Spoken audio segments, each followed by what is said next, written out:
Be amazed by new technology, gadgets, and things beyond your imagination. Beyond 2000. Coming up next on the Discovery Channel. Explore your world.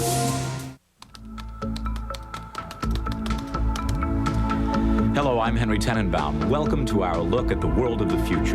Coming up on this edition of Beyond 2000. The Hotel on Water, which lets you dive in style. Board of Elections officials... And Jim's in New York at a TV station where high tech is changing the face and the substance of TV news.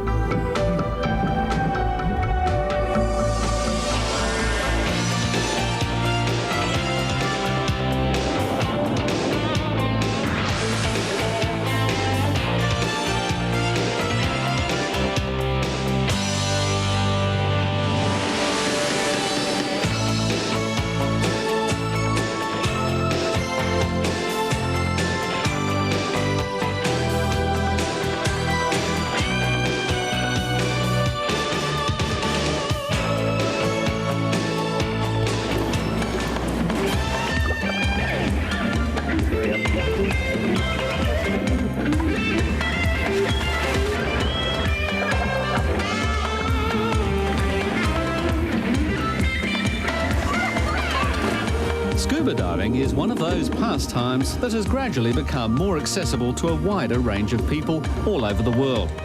Technology is offering increased ease and safety whilst diving, with things like dive computers to help you along. But now technology is helping solve the problem of how to get there in the first place. When you're scuba diving, there's nothing you want more than simply to get underwater.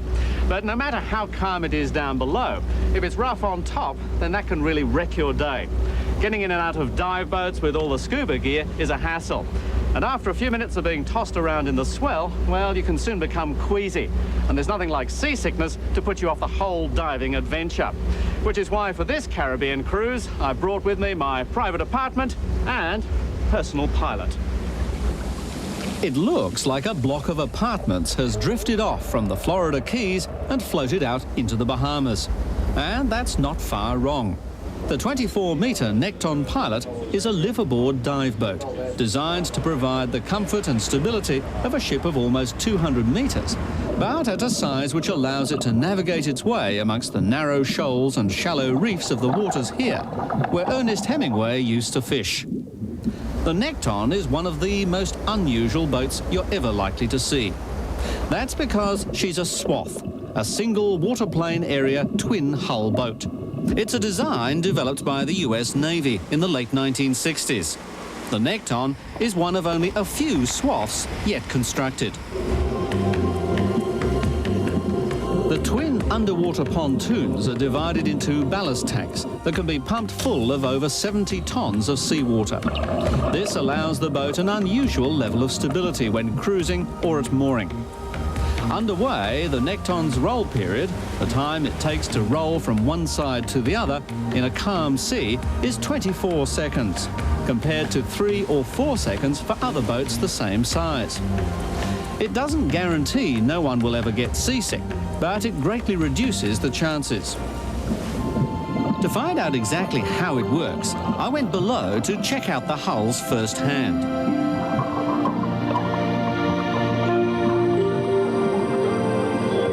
One of the first things you notice are the computer-controlled twin stabilizers, which are used for steering and to smooth out the ride. And below the waves, you begin to understand the principle of the swath design. Well, as you can see, the water down here, a couple of metres deep, is much calmer than at the surface. The Nekton Pilot's twin pontoons, protected down here in the calm water below the surge and swell above, produce far less rocking and rolling motion, which is what affects other boats and can cause seasickness. We've seen a little bit that Nekton Pilot was... And it's all because John Dixon and his partner Peter Herman had a dream. They wanted to build the floating equivalent of a luxury ski lodge and make sure their well-heeled guests enjoyed cruising without being seasick. In good conditions, you do wonder what all the fuss is about. But that changes when the weather turns. Well, with our luck, we just happened to have struck a particularly severe Caribbean thunderstorm, with winds gusting to 60 knots and the seas running at 2 to 3 meters. If I was standing on a typical dive boat, I wouldn't even be able to stand here and talk to you. I'd have to be hanging on to something for dear life or strapped down with rope. But the Necton pilot, riding on its fully ballasted pontoons, takes this sort of punishment in its stride. Thankfully, storms here don't last too long. So, to increase her speed and the fuel economy, seawater is pumped out to raise the hulls. Using air-actuated valves and high-speed pumps, the seawater flows out from the tanks at a rate of over 2,000 litres each minute. In this case, bringing the bow up first. We start with the boat low and slow, and after about 10 minutes, end up higher and faster. Piloting the Necton is certainly different. But the real business of the pilot happens out the back, not on the bridge, but on the dive platform. During dives, the hulls can be ballasted down, effectively anchoring the boat, even if it's rough up top. With the variety of undersea life here, from magnificent brain corals to large schools of reef fish, and even the odd shark and ray, there's plenty to keep you occupied. And all the time you know that a hot shower and a comfy cabin on one of the world's smoothest dive boats is at your disposal. On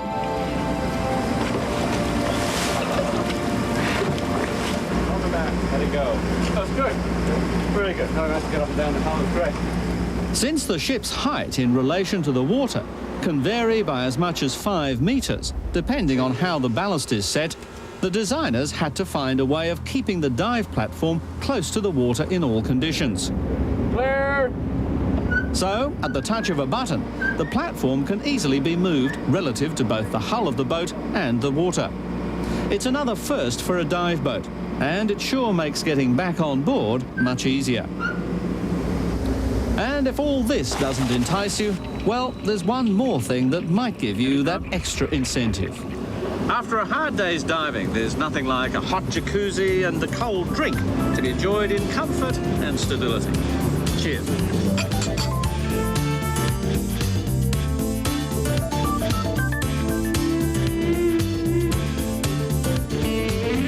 Still to come, reducing the odds in the lottery of life. This program is brought to you in part by Corona Beer. Change your whole latitude.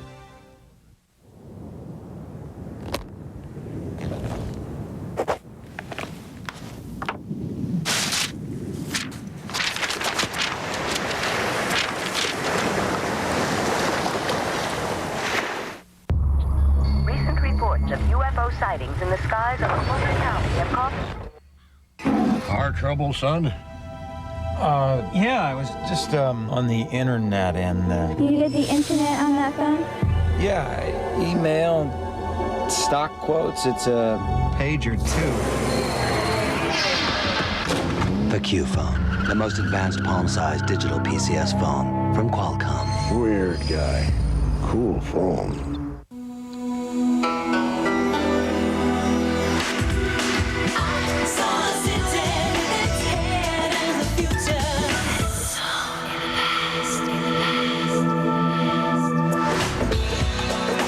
Today for a free brochure and a $100 certificate toward your next vacation in Singapore. So easy to enjoy, so hard to forget. You're watching the Discovery Channel. Explore your world.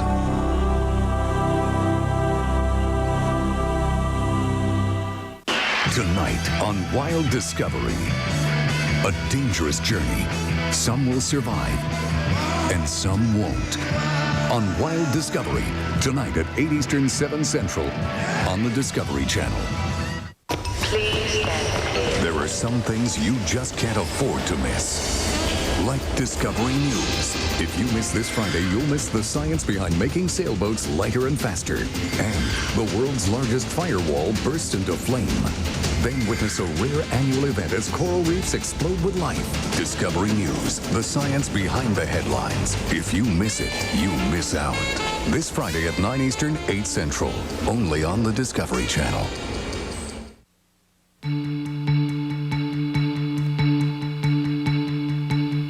In the race to create new life, a sperm faces one hurdle after another. About 40 million all vie for the same trophy, that prized egg. But even if they get there first, the race still isn't won. Like minute battering rams, these tiny packages of genetic information must punch their exhausted way through 2 layers of biological armor plating surrounding the egg before the winner can take all. But about half of all infertility problems can be traced back to men, usually due to sperm problems, low count, or poor motility.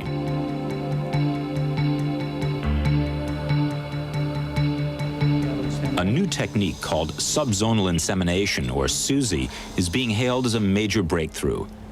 Dr. Simon Fischel and his team at Nottingham University in England have pioneered the technique. It starts much like conventional in vitro fertilization.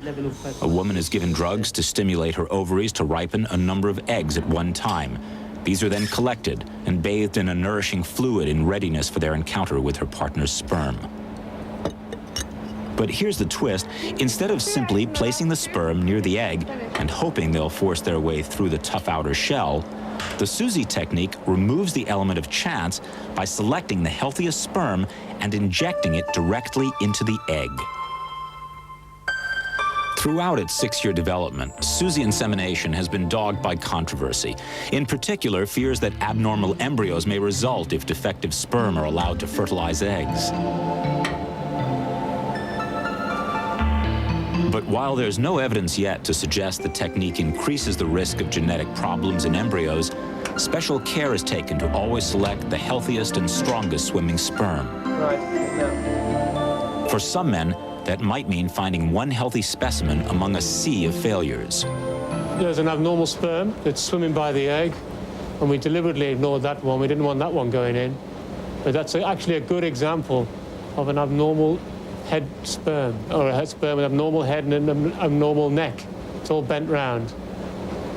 So we try to avoid those because we know that they're at least structurally abnormal and maybe even chromosomally abnormal. And what we put inside, as you can see there, is a completely different shape. That's a completely normal-looking sperm. Research into the cause and treatment of male infertility is becoming more and more important. Alarm bells have been ringing since a recent study revealed that over the last 50 years, the average male sperm count has decreased by 25%. Just because the numbers of sperm have been reduced, it doesn't mean the quality and the fertility is reduced. But clearly this reduction is worrying, and I think there is little doubt that environment and stress plays quite a significant role in the production of sperm. And we know, for example, sperm manufacture stops in some men with certain types of jobs. And I think this is a very worrying factor, which we must, as a population, keep an eye on. SUSI insemination won't cure male infertility, but it does enhance the sperm's chances of success. The take-home baby rate, as it's known in the in vitro business, is still pretty low. Only 10% of couples in the program have conceived successfully. But in human terms, this translates into more than 20 babies that would not have been born without SUSI's helping hand. And while critics describe this sort of research as tampering with nature, the final outcome is actually out of human hands. It's a bit like planting a seed into the soil. You can water it all you like, but unless nature helps out, you can never be sure the seed will grow. After the break, lean, mean TV news. Could this be the new face of television beyond 2000? Dear Mr. Responsible, you want some advice? Don't take out the garbage. Take a month off. Be late. And yeah, get a new car. This is the Buick Riviera. You get a supercharged engine. It's longer than a Range Rover, but it's only got 2 big doors. You want a built-in baby seat? Get a car from Sweden. The Buick Riviera. You're due. Definitely due. Before you do this, you got to have this and this and this. Before you dial this, you got to have this, and this, and this. Before you drive, or you ride, or you float, or you fly, somebody's got to make this, and this, and this. And you cannot make this, or this, or this, until you have this, and this. You gotta have a lot of these, or you can't have this. And if you want to have these, you want to have this, and this, and this. No matter where you are, anywhere in the world, you are never very far from a Siemens product. So if what you need is this, or this, or this, We're Siemens. we can do that. Tonight, the great wildebeest migration begins on Wild Discovery. Then investigate the mysteries of India on Mysterious Universe and go behind the scenes and meet the action heroes that create the real thrills on Movie Magic tonight. Critics call it a blast, exhilarating. TLC's on the scene at hospitals all over the country, capturing the excitement of the real-life ER. The show that brings you emergency room action goes to a full hour this fall. About saving lives. Trauma, Life in the ER. Original one-hour world premieres coming this fall. Starts September 30th at 8 on TLC. Adventures for your mind. Where can you find it? Smith & Jones. Where can you find it? Smith & Jones. It's all right here for you. Smith & Jones has it. This Frigidaire family-sized refrigerator for only $5.49. Or this Amana side-by-side for just $8.99. And laundry pairs are on sale too. Of course, you get free delivery, free setup, and free removal of your old appliance. All this is available at Smith & Jones Music, Home Entertainment, and Appliances in downtown Seneca Falls. Are you ready to eliminate your out-of-control debt? Then you're ready to call Maximum Future Corporation toll-free at 1-888-227-4430. We understand. You can lower your interest rates, make needed home improvements, buy that second car, or reduce your loan payments. When the banks say no, we say go. Why? Because we deal with many lenders so we can find the financing you need.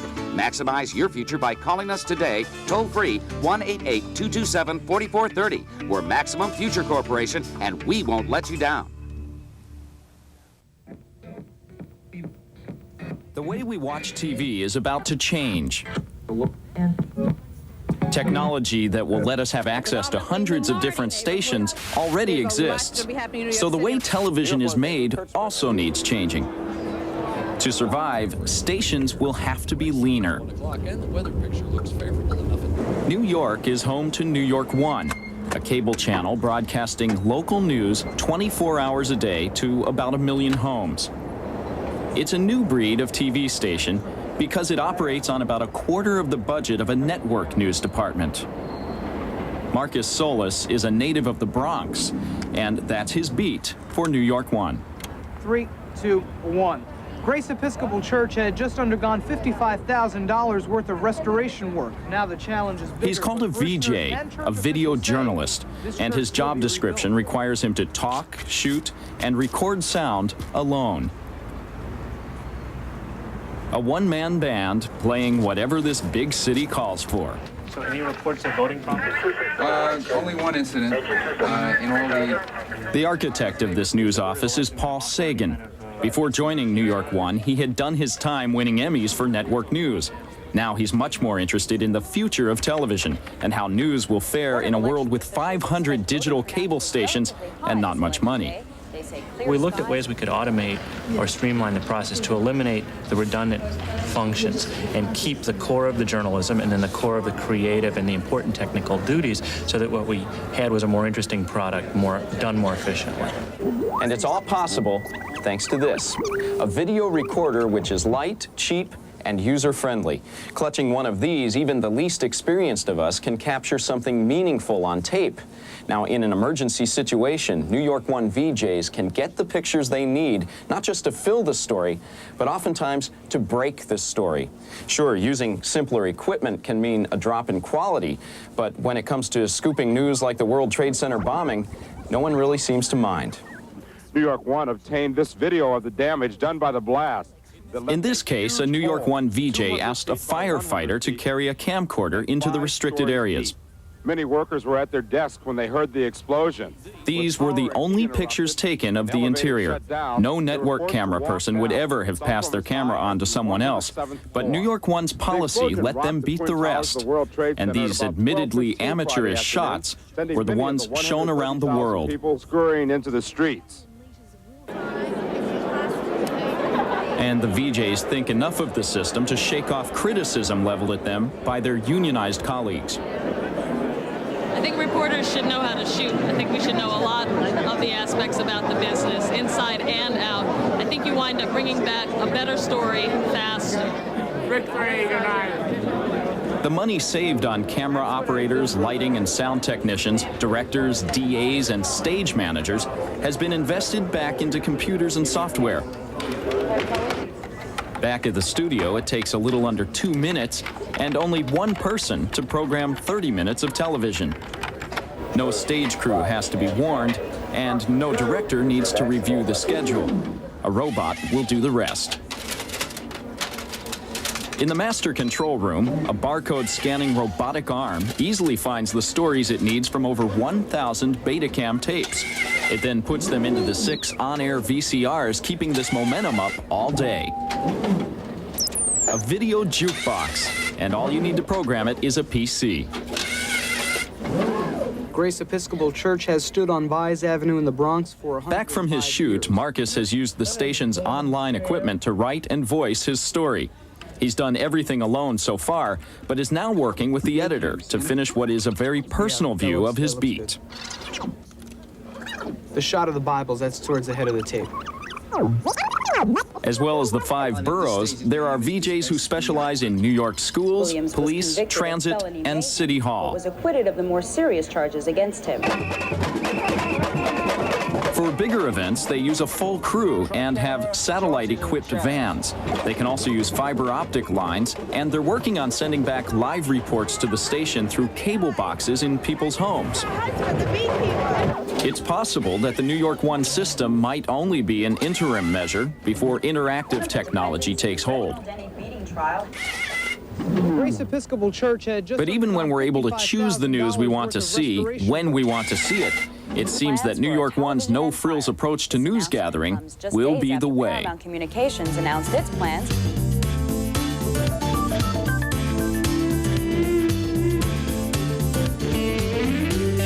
Coming up, a chance discovery that has scientists thinking small.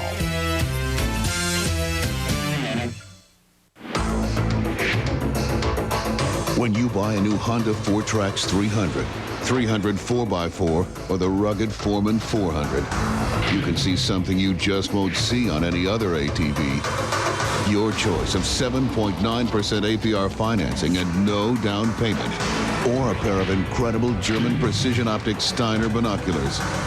Now you can see why Honda ATVs are the best on earth. Right now at Kinko's great presentation sale, when you buy one transparency, you get the second free. That goes for binding and computer time too. But time is running out, so check your paper for more great deals and be sure to hurry in soon. In a world of change, who can you rely on? Perhaps a company that millions already do. A company whose expertise, vision, and innovation make it a world leader in insurance and investment, managing $450 billion in assets in more than 50 countries. AXA. Here you know us as the Equitable. AXA. Go ahead. You can rely on us. Tonight on Wild Discovery. A dangerous journey. Some will survive, and some won't. On Wild Discovery, tonight at 8 Eastern, 7 Central, on the Discovery Channel. Next on the Discovery Channel, explore 5 days all week. Strap in. Brace yourself. Weekday Wings. Next on the Discovery Channel. Explore your world.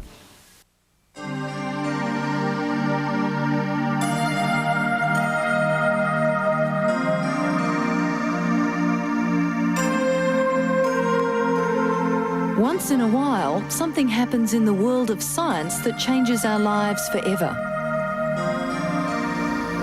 These discoveries rely not only on scientific genius, but also a healthy dose of luck. And serendipity has certainly struck here at the laboratories of NEC. These scientists are forging an exciting path into the area of nanotechnology, a field of science which allows us to manipulate atoms. What they've stumbled upon are tiny carbon tubes, which have the ability to create lighter and stronger materials than ever before. And because of their unusual shape, they have the potential to become the world's tiniest wires, able to power the smallest microcircuits ever imagined. They're called nanotubes because they're only 1 nanometre wide. That's 1/1000th of a metre. With walls that are only a single atom thick, these tiny cylinders of carbon are the smallest structures ever discovered. But their potential is enormous. Their hollow centres are ideal moulds for liquid metal, and they could conceivably produce microscopic wires 100 times narrower than those now fabricated on a silicon chip. These wires could provide the means to build the nanoscale circuitry required to power micro-robots and computers.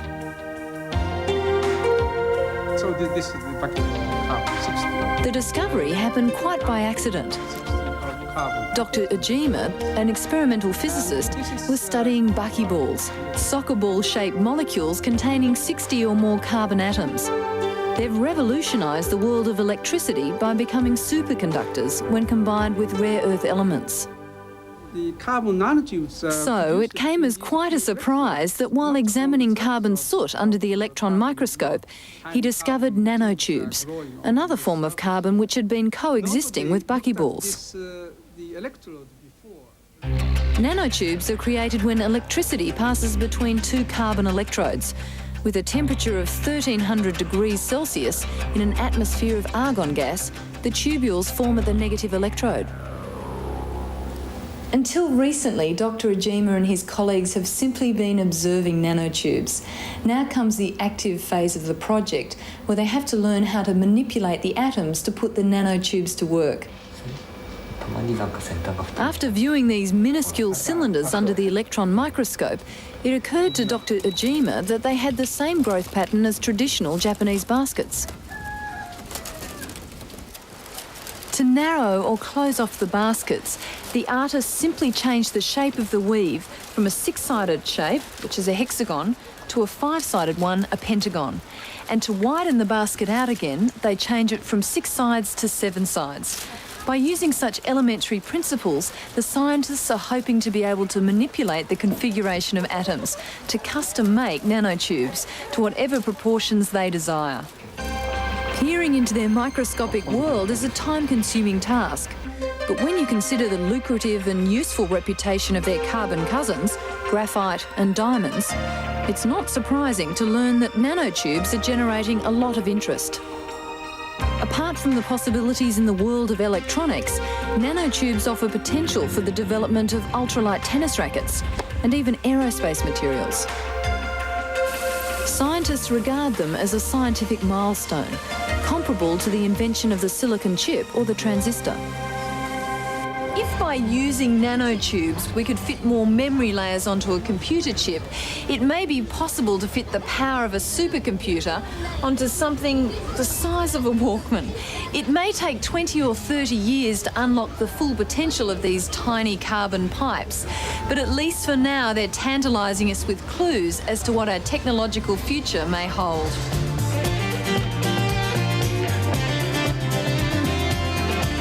And that's it for this edition. I'm Henry Tenenbaum. We'll see you next time on Beyond 2000.